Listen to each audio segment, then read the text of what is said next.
국민 MC라고 하는 유재석 씨도 한 10년 정도의 무명의 세월이 있었다고 합니다.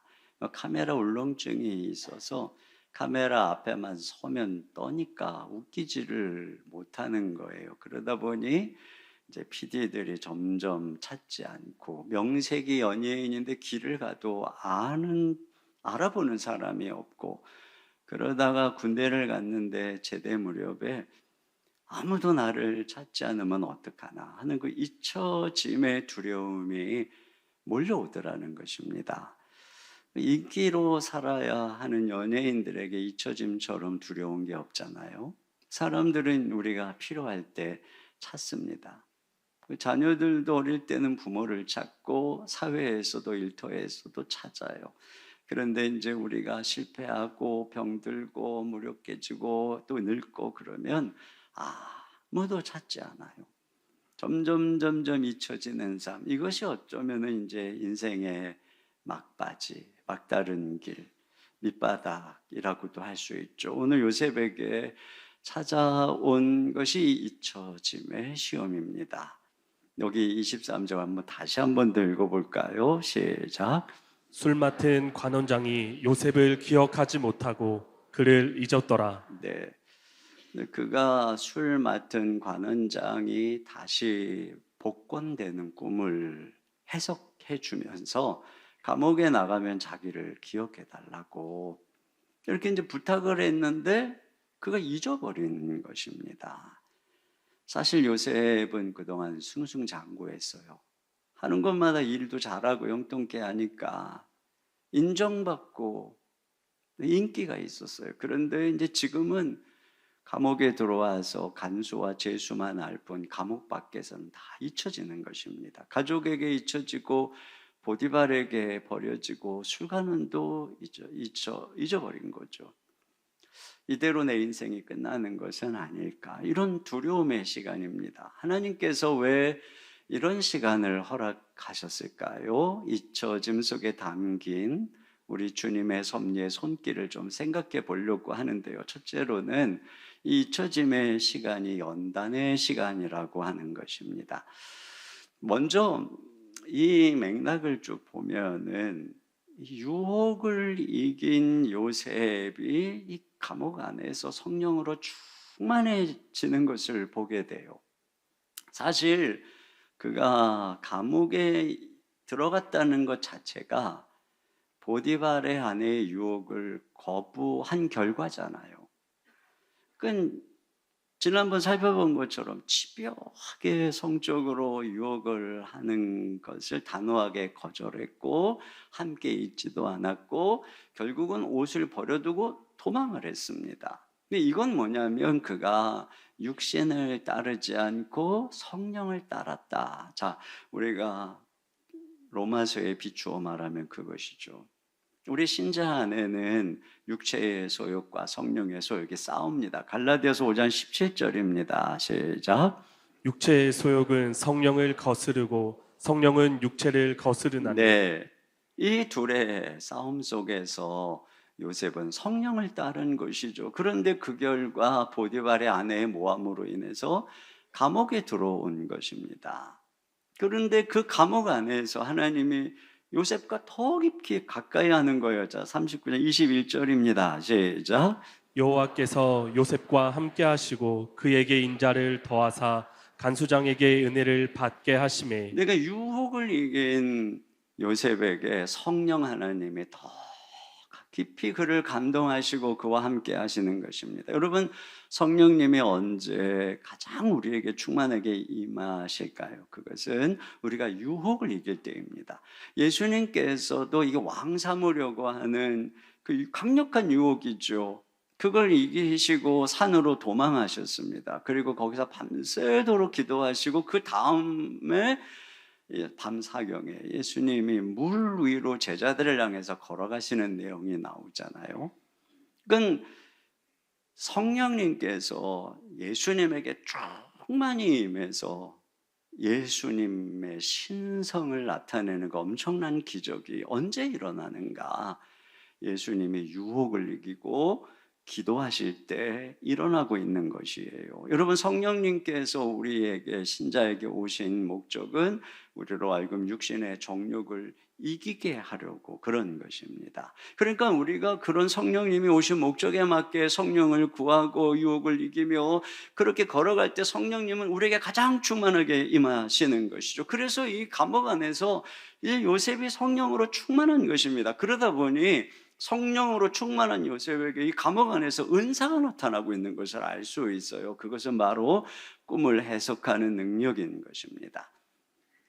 여러분, 과거의 구약 시대에는 하나님께서 종종 꿈을 통해서 우리에게 말씀하셨어요. 오늘날에는 하나님이 그 아들을 통해서 말씀을 통해서 우리에게 하나님의 뜻을 말씀하시지만 그때에는 이렇게 꿈을 통해서 하나님이 말씀하셨습니다. 그래서 앞으로 일어날 일들을 종종 하나님께서는 꿈을 통해서 계시해 주신 거죠. 오늘 이 술관원과 떡관원이 꾼 꿈도 바로 그들에게 일어날 일인 것입니다. 근데 이 꿈을 해석하면서 요셉이 뭐라고 했느냐면은 8절 하반절 읽습니다. 시작. 해석은 하나님께 있지 아니하나이까 청하건대 내게 이르소서. 네, 그러니까 이 해석이, 이 꿈의 해석이 하나님께 있다는 것이에요. 근데 자기는 뭐냐? 그런 하나님의 해석을 받아 말하는 중개자다라고 하는 것입니다. 자기가 선지자라고 하는 것입니다. 나중에 이제 바로의 꿈을 해석할 때에도 그 꿈을 푸는 능력이 자기에게 있는 것이 아니라 하나님이 대답해 주실 것이라고 말을 하죠. 창세기 41장 16절입니다. 시작. 요셉이 바로에게 대답하여 이르되 내가 아니라 하나님께서 바로에게 편안한 대답을 하시리이다. 네, 그러니까 바로 이거예요. 그래서 이런 꿈을 해석한 요셉을 향해서 바로가 이렇게 말합니다. 38절 시작. 바로가 그의 신하들에게 이르되 이와 같이 하나님의 영에 감동된 사람을 우리가 어찌 찾을 수 있으리요 그러니까 하고. 이 바로 감옥 안에서 그는 하나님의 영으로 충만히 감동되었고 그러기 때문에 그 꿈을 통해서 계시하시는 하나님의 말씀을 깊이 아는, 그 앞으로 일어날 일을 깊이 아는 이러한 선지자적인 그런 은사가 그에게 나타나고 있는 것입니다. 또 한 가지 여기서 우리는 그런데 이 꿈 해석의 은사와 이 인격의 관계를 여기서 볼 수 있게 됩니다. 그가 꿈을 해석해 줄 때, 이 술관원의 꿈을 해석해 줄 때 뭐라고 말하냐면 자기는 옥에 갇힐 일을 한 적이 없다는 것이에요. 창세기 40장 14절 15절 시작. 당신이 잘 되시거든 나를 생각하고 내게 은혜를 베풀어서 내 사정을 바로에게 아뢰어 이 집에서 나를 건져 주소서. 나는 히브리 땅에서 끌려온 자요 여기서도 옥에 갇힐 일을 행하지 아니하였나이다. 네, 이게 지금 무슨 얘기냐면 내가 당신에게 좋은 해목을 해주고 좋은 점괘를 내줄 테니 당신이 좋은 일이 생기면 나 좀 잘 봐주십시오, 뭐 이런 얘기가 아니에요. 그는 지금 자기가 하는 해석, 자기가 전하는 하나님의 말씀이 그대로 이루어진다면 그것이야말로 내가 결백하다는 증거라는 거예요. 내가 간음죄를 짓고서 어떻게 하나님의 말씀을 대언하는 참 선지자가 되겠냐는 것입니다. 여러분, 하나님께서는 아무에게나 당신의 소중한 은사를 주시지 않아요. 이런 꿈 해석의 능력은 그러므로 이 요셉이 유혹을 이기고 정결하게 연단되어지는 그의 삶과 관계가 있는 것입니다. 여러분, 혹시 정부에서 신도시 계획의 정보를 누군가가 책임 없는 자나 막 부동산 업자에게 미리 알려준다면 그는 그것을 이용해서 땅 투기를 하고 모든 계획을 망쳐버리게 될 것입니다. 여러분, 회사에서도 말단 사원에게 회사의 모든 일을 다 알려주지 않잖아요. 그러나 직위가 올라갈수록 많은 것을 알게 됩니다. 책임질 수 있는 만큼 알게 하는 것이죠. 이처럼 알면은 자격이 따르는 것이고 인격이 따르는 것이고 능력이 따라야 되는 것입니다. 여러분, 세상의 일도 그러한데 하나님의 거룩한 비밀을 아무에게나 계시하는 것이 아니에요. 그렇기 때문에 예수님께서는 거짓 선지자들을 경고하시면서 어떻게 그들을 구별할 수 있느냐, 그들의 열매를 통해서 그들을 알 것이다라고 말씀하셨습니다. 마태복음 7장 15절 16절 함께 읽겠습니다. 거짓 선지자들을 삼가라. 양의 옷을 입고 너희에게 나아오나 속에는 노략질하는 일이라. 그들의 열매로 그들을 알지니 가시나무에서 포도를 또는 엉겅퀴에서 무화과를 따겠느냐. 그렇습니다. 그러니까 누군가가 자기는 엄청난 하나님의 말씀을 깨달았다고 하는데 그의 삶에 어떤 재정적인 부정이 나타난다거나 성 문제에 얽혀 있다거나 행동과 말이 부정지가 되면 그 사람의 가르침도 의심해 봐야 된다는 것입니다. 그러니까 이단의 중요한 판별식 중에 하나는 바로 그 교주의 삶의 열매입니다. 그 교주의 삶에 나타나는 온갖 더러운 추문은 그가 하는 말이 다 꾸며낸 거짓이라고 하는 것을 보여주는 것입니다.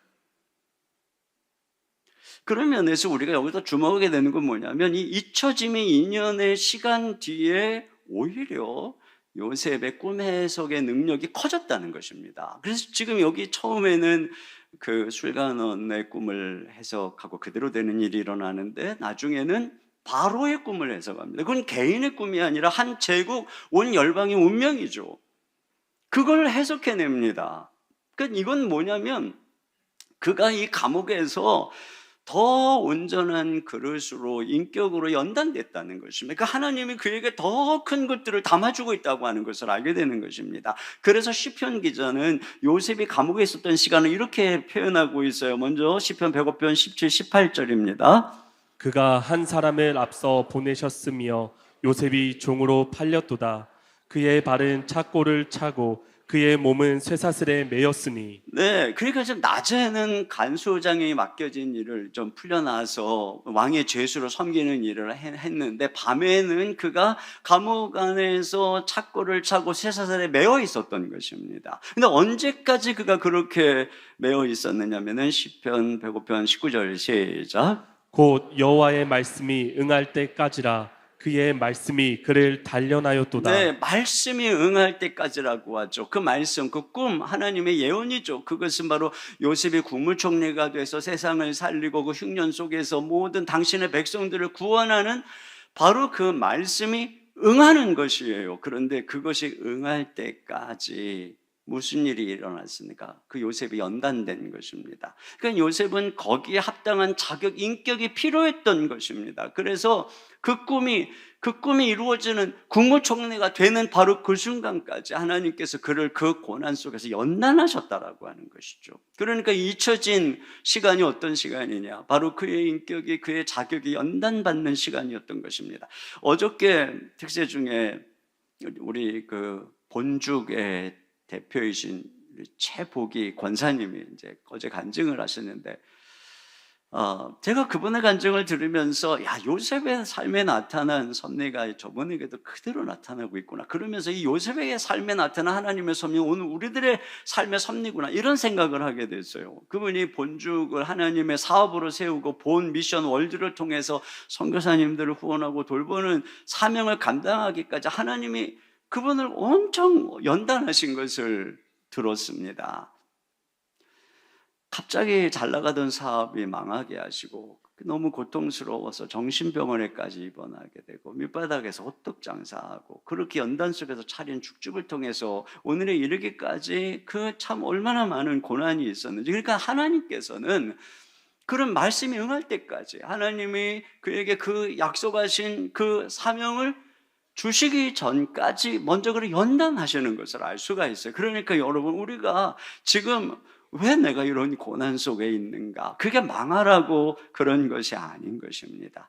우리가 연단 받기 위해서 하나님이 우리를 이렇게 잊혀짐의 시간 또 낮은 곳에 두시는 것이죠. 왜 연단을 하시냐면 그것은 하나님께서 우리를 향한 거룩한 뜻이 있기 때문에, 사명이 있기 때문에 그런 것입니다. 그래서 우리의 책임과 사명이 크면 클수록 우리는 더 큰 연단을 받게 되는 것이에요. 왜냐하면 우리의 그릇이 빚어져야 되기 때문에 그런 것입니다. 그러니까 이런 연단의 시간에 여러분 조급해하지 마시기 바랍니다.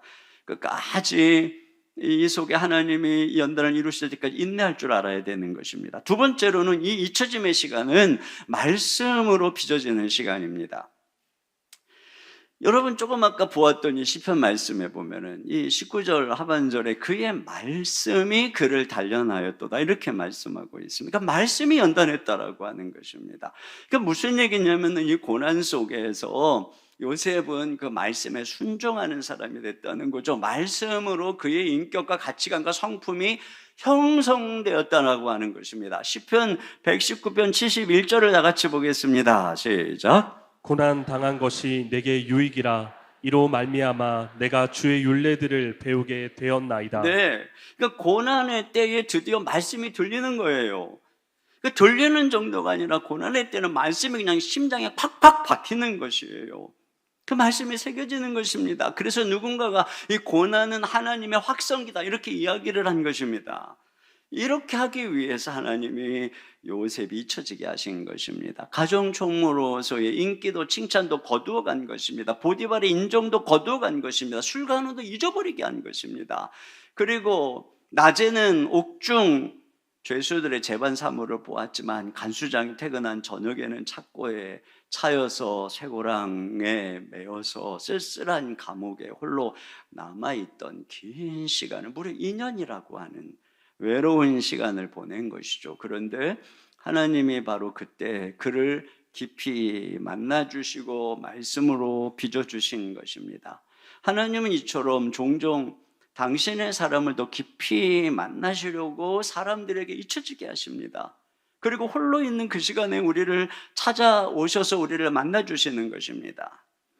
일본의 사이토 다카시라고 한 대학 교수가 혼자 있는 시간의 힘이라고 하는 책을 오래전에 썼는데, 그 책에서 이분은 대학생 시절 재수할 때부터 직장에 취업할 때까지 10여 년을 거의 혼자 있었다는 거예요.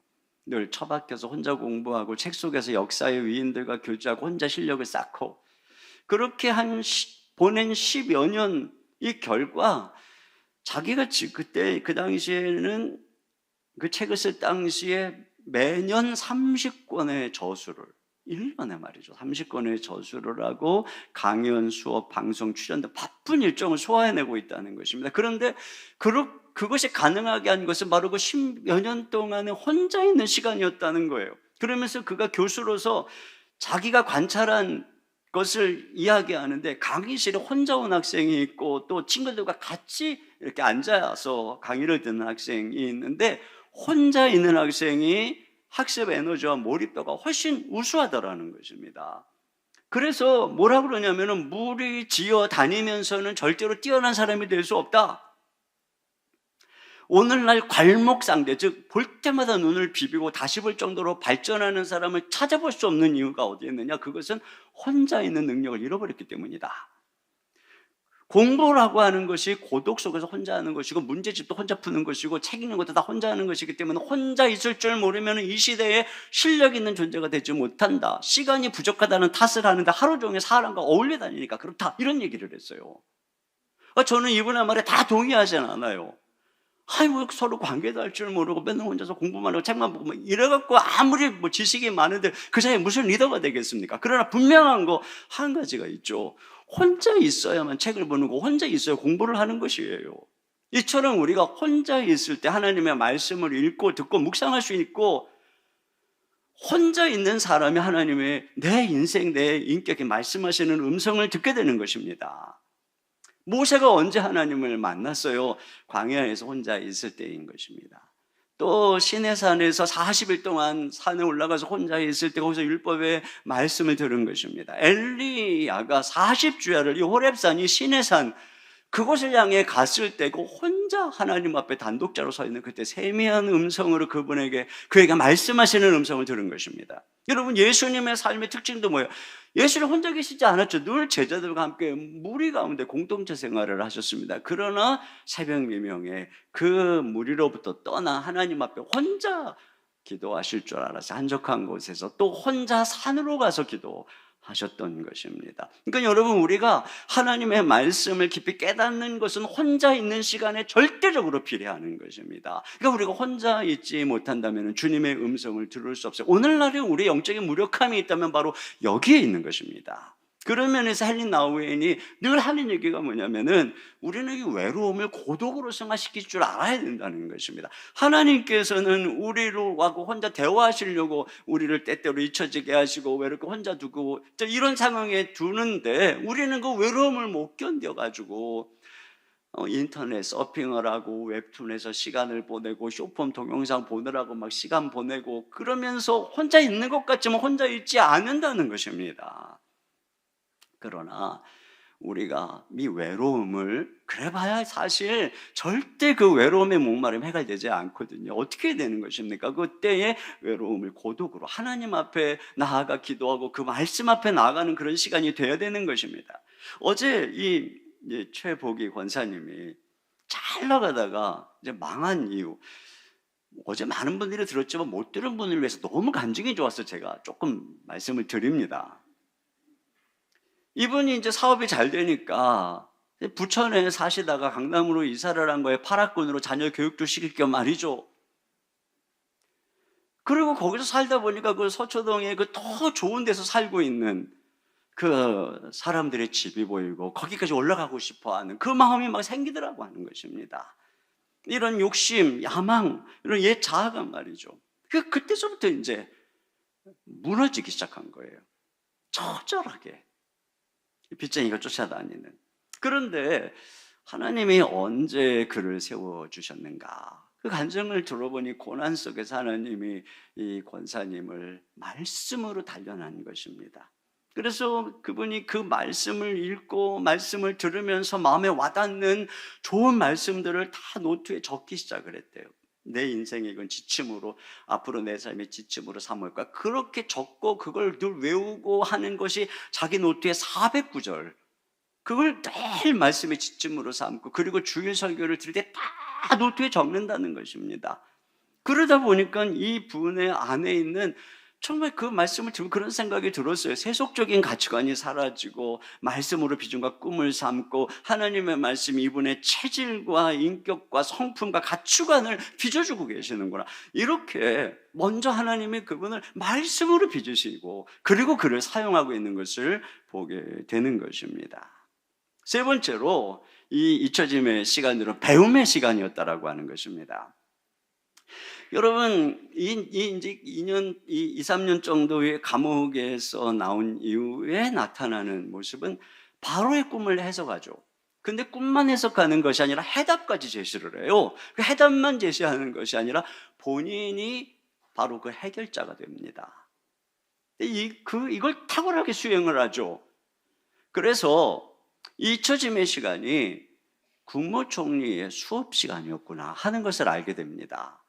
마침 이 요셉이 갇힌 그 감옥이 왕의 죄수들을 가두는 곳이에요. 창세기 39장 20절 같이 보겠습니다. 시작. 이에 요셉의 주인이 그를 잡아 옥에 가두니 그 옥은 왕의 죄수를 가두는 곳이었더라. 네. 그래서 술 관원장과 떡 관원장, 이 지금 그 당시에 왕이 독살의 위험이 있는 그 시대에 술과 떡을 관리하는 관원장은 굉장히 아주 높은 위치에 있는 사람입니다.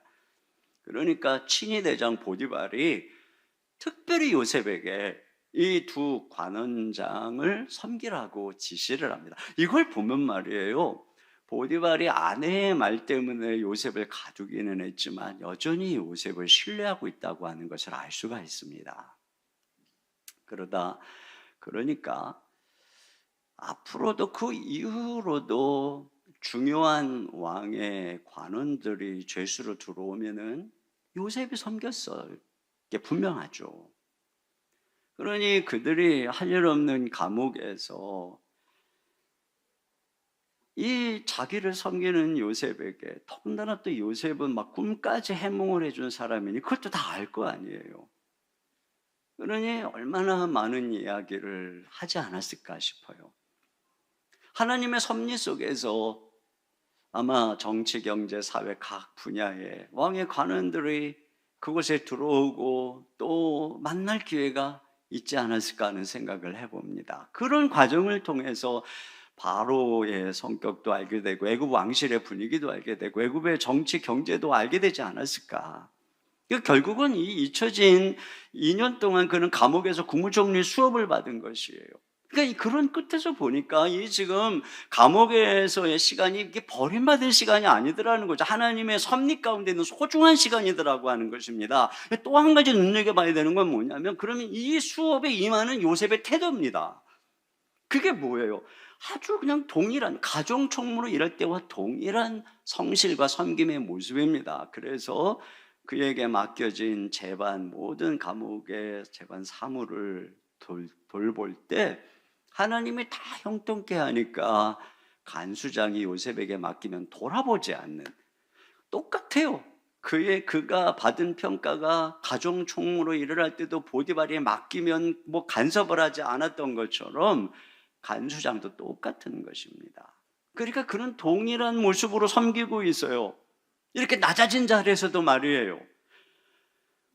그리고 그걸 특징적으로 보여주는 것이 어느 날 이 두 장관이 꿈을 꾸었습니다.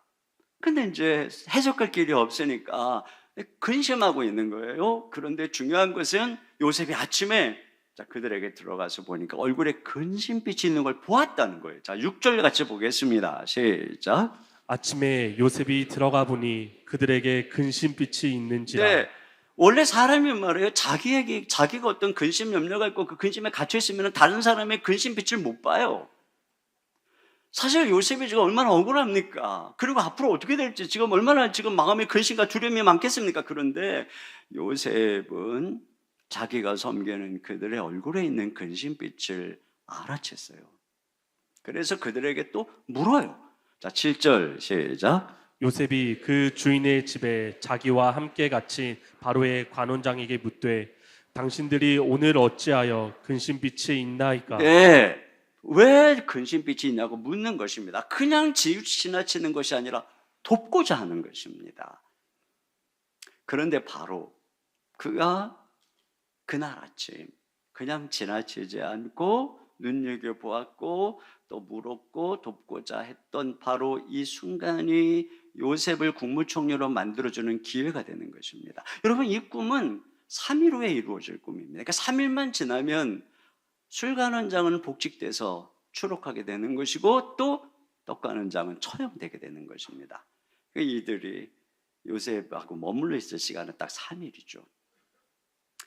바로 그 작은 시간, 작은 사건 속에 엄청난 위대한 미래가 숨겨져 있었던 것인데 요셉은 그것이 그냥 흘러 지나가게 하지 않았고 잡았던 거죠. 여러분, 내일은 오지 않았고 과거는 지나갔습니다. 우리에게 중요한 것은 지금 이 순간입니다. 오늘입니다. 오늘 지나가는 많은 작은 일들입니다. 그 오늘이 모아져서 우리의 내일을 만들고 우리의 미래를 만드는 것입니다. 그런데 마귀가 우리의 인생을 파괴하는 방법이 무엇입니까? 우리가 오늘을 과거 어제의 후회와 원망으로 내일의 염려와 걱정으로 오늘을 마비시키는 것입니다. 그래서 오늘 지금 내 삶이 흘러가고 있는 주님의 뜻을 못 보게 하는 것입니다. 기회를 흘려보내게 하는 것이에요. 그래서 성경에 에베소서 5장 16절에 뭐라 그랬느냐면은 세월을 아끼라 때가 악하니라 이렇게 말씀하고 있습니다. 여러분, 그 세월을 아끼라고 하는 이 말은 세월을 구원해라, 세월을 건져내라. 여기 세월이라고 하는 이것은 그냥 어떤 연대기적인 크로노스가 아니라 어떤 기회를 말하는 카이로스입니다. 그러니까 기회를 건져 올리라고 하는 것입니다. 우리의 그 오늘이라고 하는 삶 속에 하나님의 뜻들이, 하나님의 기회들이 흘러가고 있는 것입니다. 그걸 건져내라고 하는 것이죠.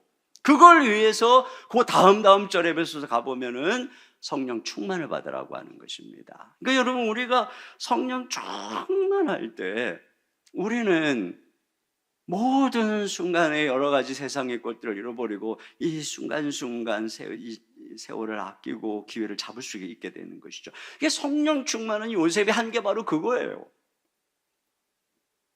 그가 매일매일 성령으로 충만해서 하나님과 동행하고 그 하나님 안에서 나의 마음에 있는 억울함과 모든 염려 근심을 다 맡기고 성령님이 주시는 평강 안에서 하루를 딱 시작하니까 그들의 얼굴에 있는 얼굴빛이 보이는 것이죠. 그들 안에 있는 수심의 빛이 보이는 것입니다. 그리고 성령으로 충만해서 그들의 꿈을 해몽해주고 그것이 바로 그 요셉으로 하여금 장차 국무총리가 되는 기회가 된 것입니다.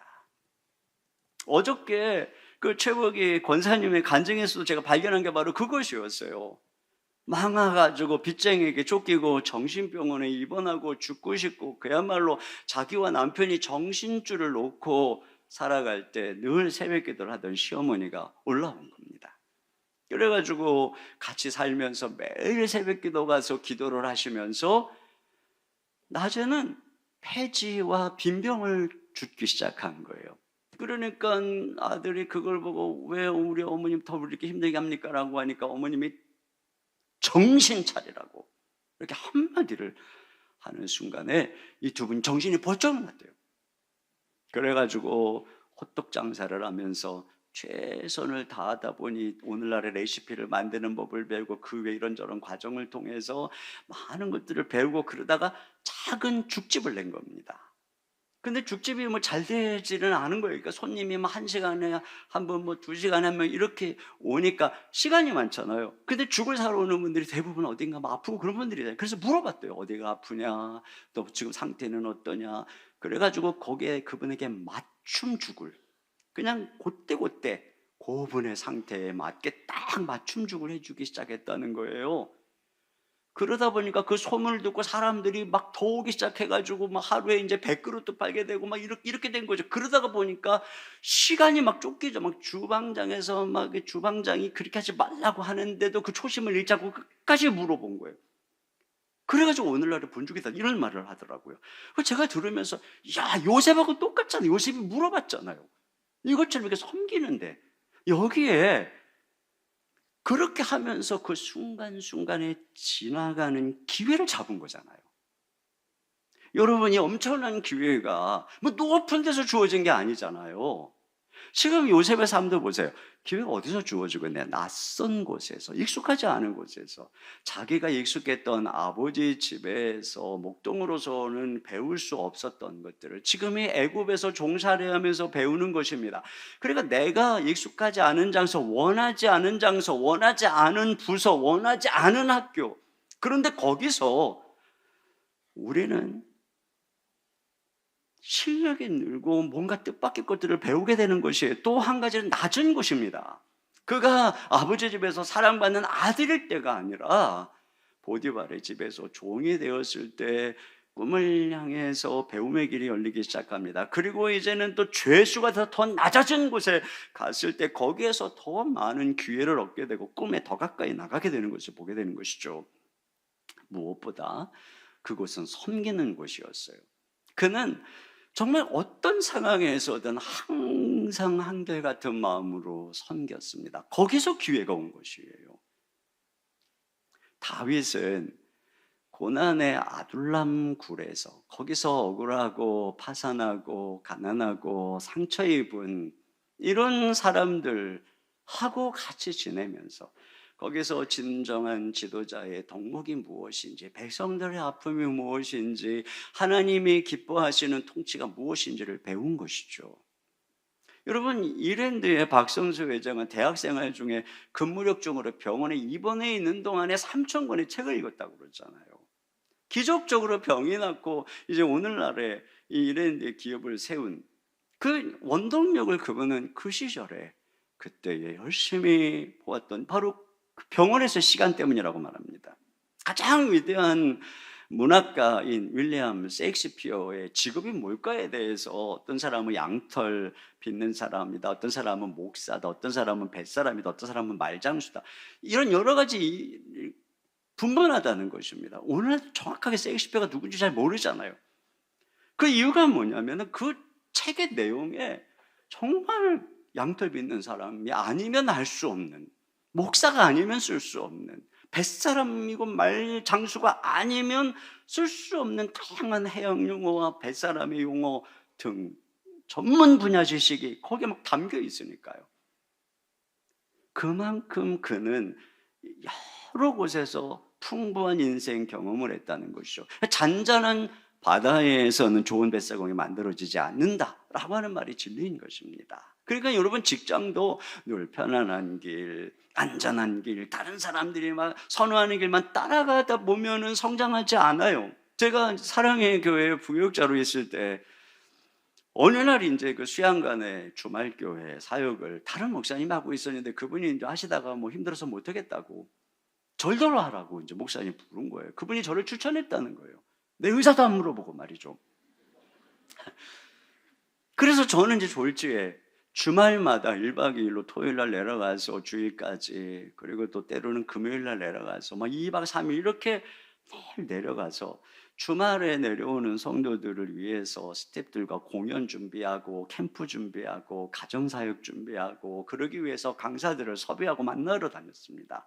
주일에는 또 이제 셔틀버스를 타고 서울에서부터 내려오는 성도들을 위해서 맞을 준비를 하고, 그 당시 위성으로 중계하는 오카는 목사님의 설교 영상을 틀고 음향을 조절하고 안내위원들을 훈련하고 온도에 신경을 쓰고, 식사가 마치면 또 오후에 문화 공연 프로그램을 진행하기 위해서 CCM 가수들을 섭외하고, 끝나면은 또 성도님들 또 많이 가수라고 배웅하고, 또 1박 2일 동안 수고한 스태프들 격려하고, 그렇게 3년 동안 수양관을 1박 2일로 오르내리면서 사역을 했어요. 그 기간 동안에요, 무슨 일이 일어났느냐? 저 서초동에 있는 사랑의 교회 본당에서 저를 잊어버렸어요. 제가 잊혀졌어요. 그래가지고 제가 언젠가 여기에 이제 수양관이 그때 이제 문을 잠깐 뭐 명절 때 때문인가 거기를 갔는데 마당에서 만나는 성도님들이 목사님 우리 교회 계셨군요. 다른 교회로 떠나신 줄 알았어요. 그러는 거예요. 잊혀진 거예요. 제가 유배간 거죠. 그야말로. 그런데 제가 교회를 개척하고 그때 배운 모든 것들이 다 이 지금 교회를 개척해서 담임 목사가 되는데 너무나 중요한 것을 깨닫게 되는 것이에요. 하나님 앞에 우연이 없구나. 오히려 남들이 가기 싫은 그것이 블루오션이에요. 높은 곳은 다 레드오션이에요. 낮은 곳에 길이 있어요. 그래서 오스왈드 챔버스가 말한 것처럼 지저귀는 새는 노래하는 법을 어둠 속에서 배운다. 결론입니다. 여러분, 하나님의 타이밍을 믿어야 됩니다. 이렇게 준비되어지니까 찾잖아요. 세상이 찾아요. 그리고 이렇게 준비되니까 그가 세상을 구할 대안이 됩니다. 만약에 2년 전에 술관원이 그를 기억했다면 그저 그냥 풀려나는 정도였겠죠. 그러나 하나님의 계획은 옥에서 풀려나는 것이 아니라 그를 국무총리로 만드는 것이었습니다. 그렇기 때문에 하나님의 시간은 때때로 우리를 잊은 것 같아요. 하나님이 우리를 무관심하게 버려두는 것 같아요. 너무 늦는 것 같아요. 그런데 하나님의 시간표가 가장 정확하고 가장 빨라요. 제가 지난 21년 동안 우리 더사랑의 그 여기까지 달려오면서 계속 경험하고 고백하는 거예요. 제가 때로는 급해가지고 막 앞장서가고 뭔가 막 성급하게 하고 그런 것마다 다 헛방이었어요. 헛방. 나중에 보면 하나님이 다 걸음을 예비하시고 그분의 때를 기다리는 게 가장 적합하고 가장 빠르다는 것을 얼마나 많이 경험하게 됐는지 모릅니다. 여기 후일에 요셉은 자기를 하나님이 미리 보냈다라고 말하잖아요. 창세기 45장 7절 다 같이요. 시작. 하나님이 큰 구원으로 당신들의 생명을 보존하고 당신들의 후손을 세상에 두시려고 나를 당신들보다 먼저 보내셨나니. 네. 그러니까 바로 이 큰 구원, 하나님의 엄청난 때를 위해서 하나님이 요셉을 먼저 보냈다는 거예요. 그러니까 그가 17살의 형들에게 버림받고 종으로 팔려간 것도, 그리고 14년 동안 종살이하고 옥살이 한 것도 이와 같이 하나님의 거대한 시간표의 한 부분이었던 것입니다. 그러니까요, 모든 시간표는 하나님께 달려있는 것입니다.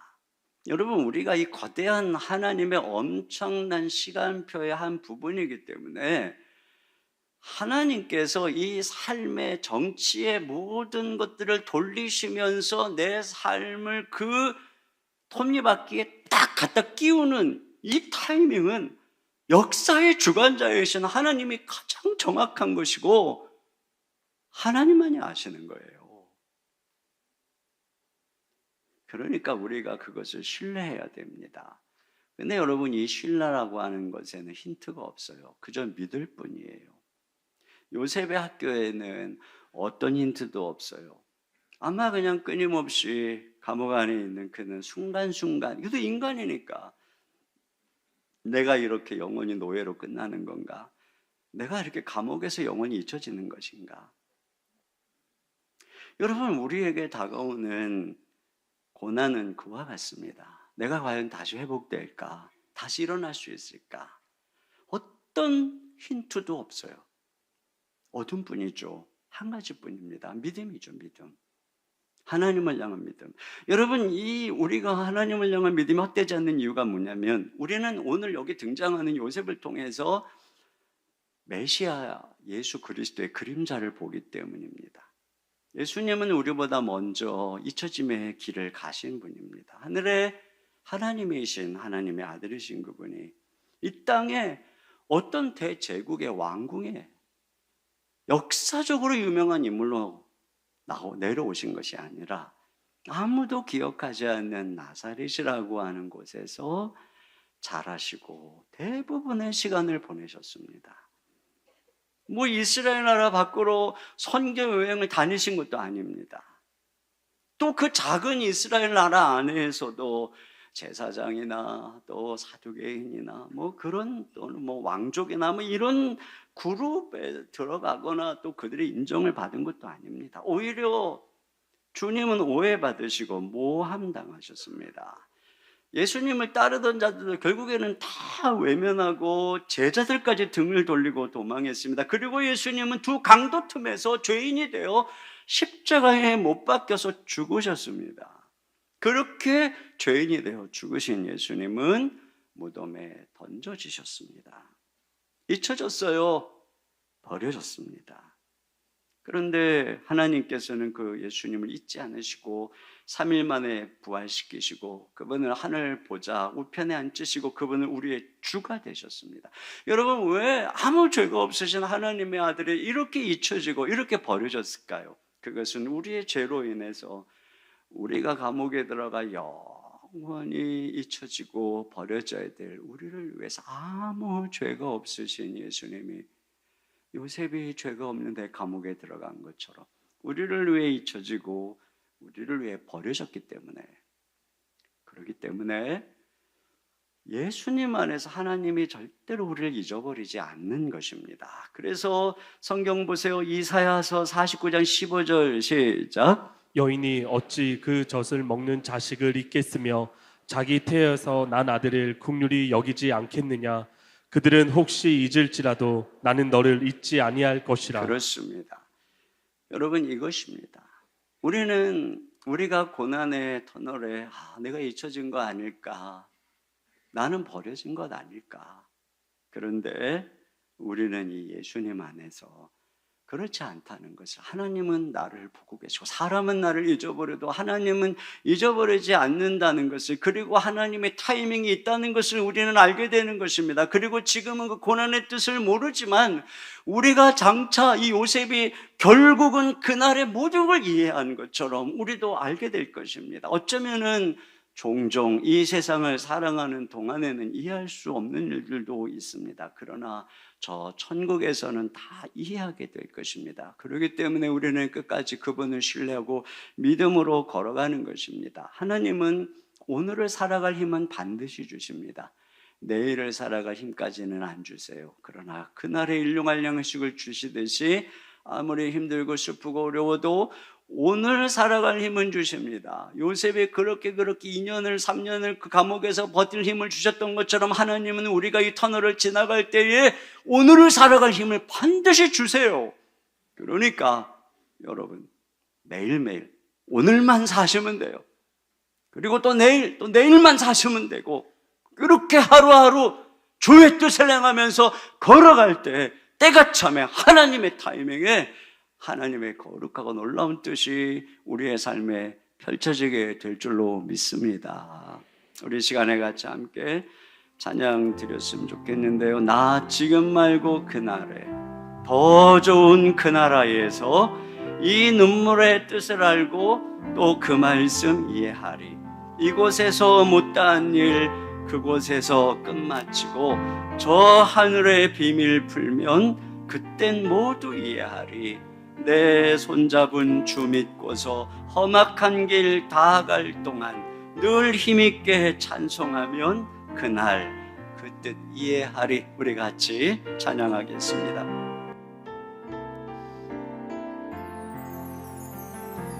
나 지금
시간 함께 말씀을 생각하며 기도 제목을 같이 읽고 기도하겠습니다. 함께 읽겠습니다. 잊혀짐의 시간이 연단의 시간임을 깨닫고 늘 성령 안에서 예수 그리스도의 형상을 닮은 하나님의 사람으로 변화되어지도록 우리를 정결케 인도하소서. 아멘. 잊혀진 시간, 홀로 있는 시간 동안 하나님 앞에 고독한 단독자로 나아갈 때 주의 말씀으로 나를 빚어 주소서. 아멘. 낮은 곳, 낯선 곳에서도 배움의 기회가 있음을 기억하고 작은 일에 충성하고 섬기며 하나님의 시간표를 믿고 하루하루 믿음으로 살아가게 하소서. 아멘. 우리 다 같이 한 목소리로 기도하겠습니다.